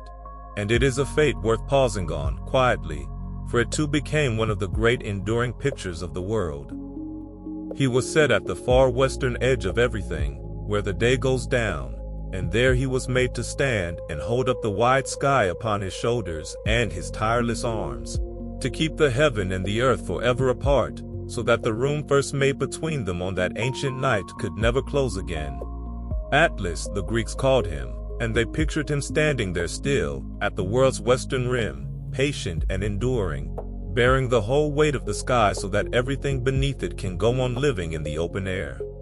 It is a heavy image, but a strangely peaceful one, an old giant holding the sky up out of the way so that you can breathe and rest and sleep beneath it. And the stone, do you remember the stone? The swaddled stone that Rhea gave to Cronus in the place of the baby Zeus, that came up first of all when the king was made to give back everything he had swallowed. Zeus did not forget it either. He took that plain gray stone and he set it up in the world, in the light, at the place the Greeks held most sacred of all, the very navel and center of the earth, and there he fixed it, upright and honored, as a sign and a wonder, and a memory for all the ages after. And the Greeks said that it stood there still in their own day, a real stone that a traveler could go and see, worn smooth and anointed with oil, and wrapped in soft wool on the holy days. The actual stone that had once taken a god's place in the dark, so that the god could live to set the whole world in order. From the deepest deception in the whole story, a thing of reverence. From a heartbroken mother's desperate trick, a sacred stone standing quietly in the sun at the center of the world. So the world came, at last, to rest. The Titans behind their bronze gates, watched over faithfully by the once imprisoned. The old giant holding up the sky at the edge of the west. The sacred stone standing anointed at the center. The thunder gone quiet in Zeus's hand, not thrown now but only held. The way you hold a thing you are glad no longer to need. And the dust of the long, long war settling, softly and completely, over a plain that would never see such a war again as long as the world should last. And the young gods, victorious, weary in the way that even gods must be after 10 years of anything, turning now from the hard business of winning the world to the far gentler and longer business of ordering it, and keeping it, and living in it together in peace. That is where this quiet chapter leaves us, in the great calm after everything, with the old fear shut away and the long wheel finally stopped and the whole wide world lying still and waiting only to be given its lasting shape. In the next chapter that shape is drawn, gently, without a single blow, by three brothers dividing the world between them, not by war this time and not by fear, but by the fair drawing of lots, which is the most peaceful way there has ever been to settle who shall have what. There is no more struggle ahead of you tonight. There is only the quiet sharing out of a world at peace, and then the deep and final stillness of the mountain of the gods.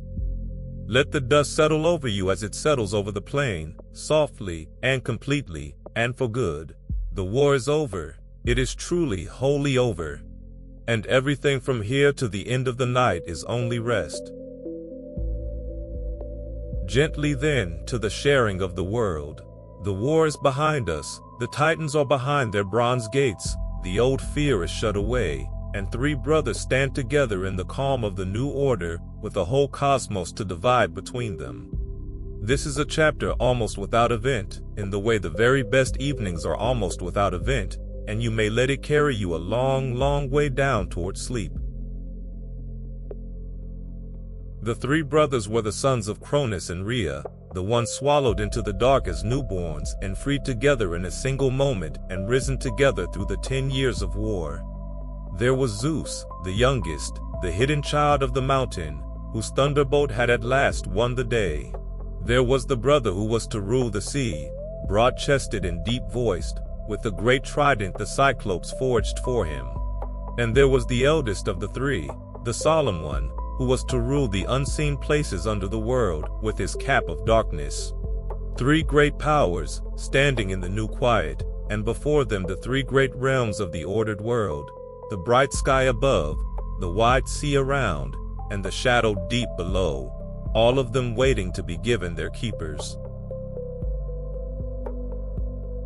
And here is the gentlest and the wisest thing the young gods did in all the long story, and it is worth dwelling on, because it is the very opposite of everything that came before.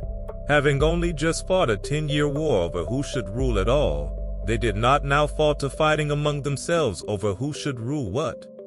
They did not let the strongest simply seize the finest realm and leave the others to quarrel over the rest. They did not let fear, or greed, or pride into the sharing at all. Instead, the old story says, they drew lots. They put the whole matter into the hands of chance, a fair and blameless chance, which plays no favorites and holds no grudges, and cannot be argued with afterward, and they agreed together beforehand that they would each abide content by whatever the lot should give them. It is such a small thing, and such an enormous one. The three most powerful beings in all creation, fresh from a war that shook the whole of everything, agreeing to let a fair blind draw decide their portions, and to be at peace with what it decided. After all the swallowing, and all the chaining, and all the long turning of the wheel of fear, the world was divided at last in the one and only way that leaves no wound behind it, no grievance to fester, no cause for a hidden child with a blade to be waiting somewhere in the dark of a chapter yet to come. They shared it fairly, and so the sharing held, and has held ever since. And the lots fell like this. To Zeus fell the wide bright sky, the heavens, the high clear air and the storm and the seat above all things, and with that realm there fell to him as well a kind of first place among the brothers. Not a rule over them, for they were his equals and kept their own realms freely, but the care of the whole, the keeping of the great order, the watching over of gods and of the world together. To the second brother fell the sea, the gray and the green and the restless waters, all the wide salt deep and its countless creatures and its storms and its calms, a realm as broad as the sky and as old as the earth herself. And to the eldest fell the unseen world below, the still and solemn country of the dead and the deep places under the ground, the last and the most patient of the three realms, quiet and shadowed and sure. And the earth herself, the broad old mother of them all, and high Olympus above her, these were left to no single one of them, but held in common, shared ground, belonging to all the gods together, and to none of them alone. So that even in the dividing, something was kept undivided, a common home, a shared floor, a place where all of them could meet in peace under the one sky. Feel how deeply settled that is, how it puts each great power in its own proper place and gives the whole world its lasting shape, the very shape the Greeks would carry with them through all the long centuries of their history. The sky has its lord, and the sea has its lord, and the deep below has its lord, and above and between them all there is a fair agreement, freely made and freely kept, so that the three great realms lie quietly beside one another in peace, each keeping its own, none ever again reaching out to swallow the others.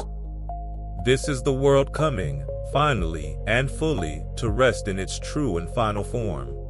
Not a world without power, for power fills every corner of it, but a world in which power has, at long last, found its right proportions and agreed, of its own free will, to keep them. When you look up tomorrow at the sky, or out someday at the sea, or think, far off and unafraid, of the quiet deep below, these are the very divisions drawn on that calm evening by three brothers, with lots, at the beginning of the settled world. And Zeus, holding the wide sky and the care of the whole, became at last what this entire long night has been traveling toward from its very first silence. He became the king of the gods. But see how he came to it, and let it be the last thought you hold before the final chapter, for it is the meaning of the whole tale. He did not become king by devouring his heirs. He did not become king by chaining the strong out of fear.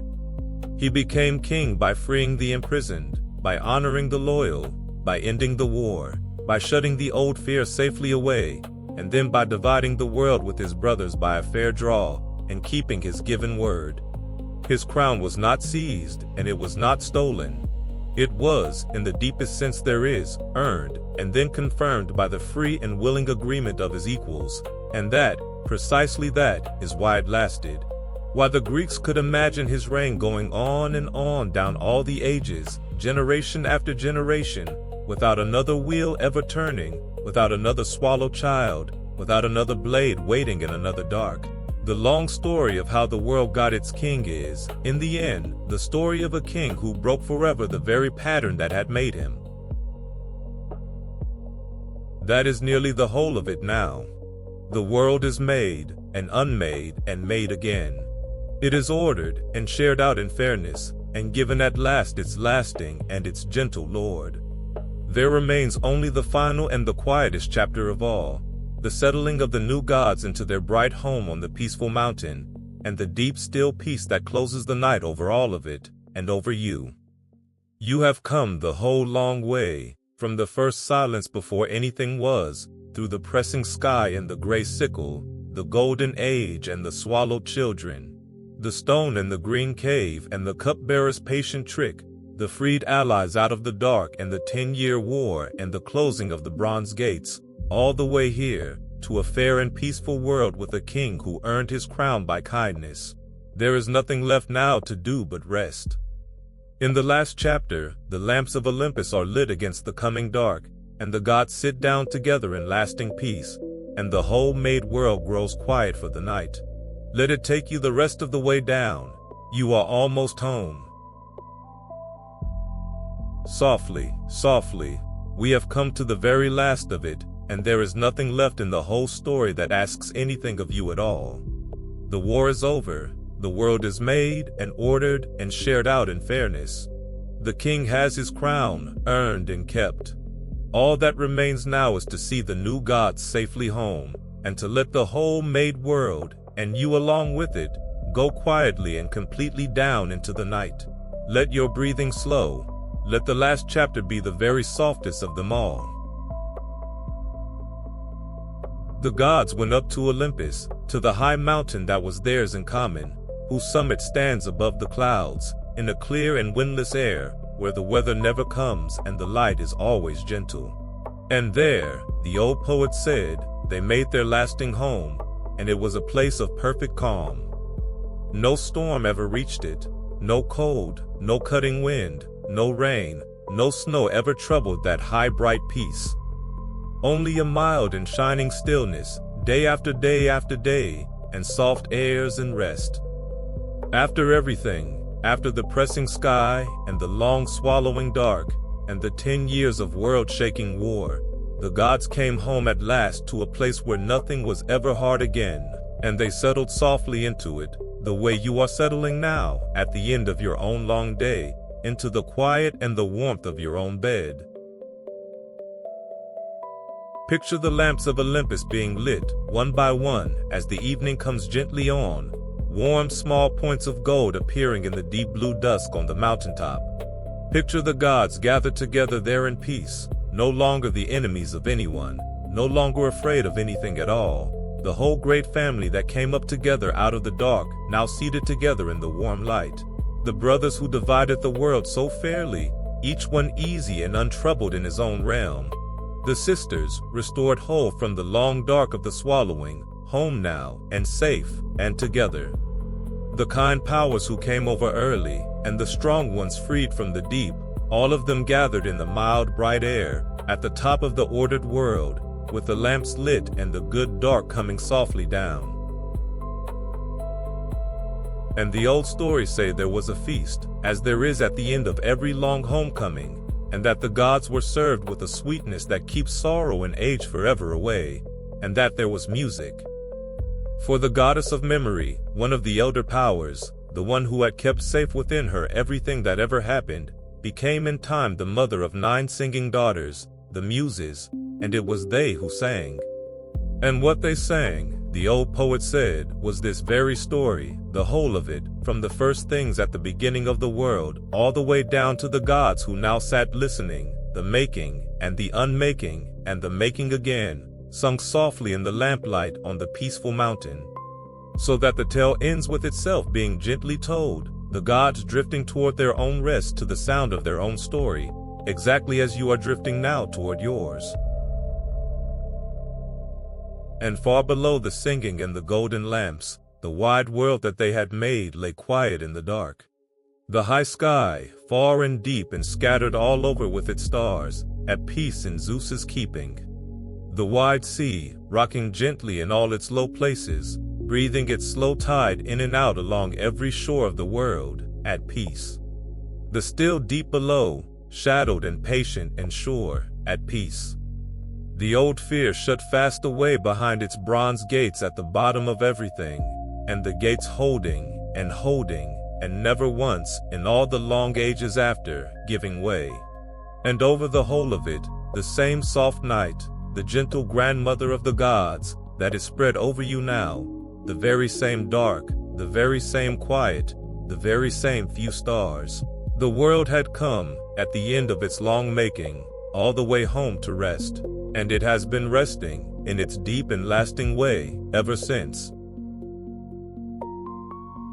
There is nothing more to tell. That is the whole of it, from the first silence before anything was, to the lit lamps and the soft singing of the peaceful mountain, the story of how the world was made, and unmade, and made again, and how it found, at the very last, a lasting shape, and a lasting calm, and a gentle king who ended the old turning of fear. You do not need to remember any of it. It will keep. It has kept for 3,000 years and more, and it will still be here, unchanged and whole, whenever you should wish to return to it. For now, let it all go. Let the names drift softly away. Chaos, and Gaia, and Uranus, Cronus, and Rhea, the gray sickle and the swaddled stone, the green cave and the ringing shields, the thunderbolt and the bronze gates, let them all soften and blur and sink quietly below the surface of your mind, the way the day's own thoughts are sinking now, one by one, gently out of sight.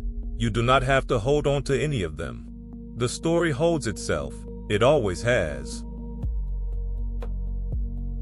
Feel the good weight of your body now, held by the bed the way the broad earth holds up everything upon her, resting, needing nothing, holding nothing up. Feel your breath going slow and easy and deep in and out, like the slow tide of that peaceful sea, keeping itself without any help from you, asking nothing. There is nothing at all you need to do now. There is nowhere you need to be. The lamps are lit on the mountain. The muses are singing low, the gods are at peace, and the world is at peace, and it is holding you, gently in the dark, and it will still be holding you, just the same, when the morning comes. Sleep now, traveler. The long war is over, and it was over long, long before you were ever born. All that is left of it now is the deep peace that its ending bought, and that peace is yours tonight, to rest in for as long as you like. The mountain keeps its calm. The stars keep their quiet places. The old gates hold, and the story, and the night, and the whole wide-made world will keep their gentle watch all around you until the light comes softly back. Sleep well.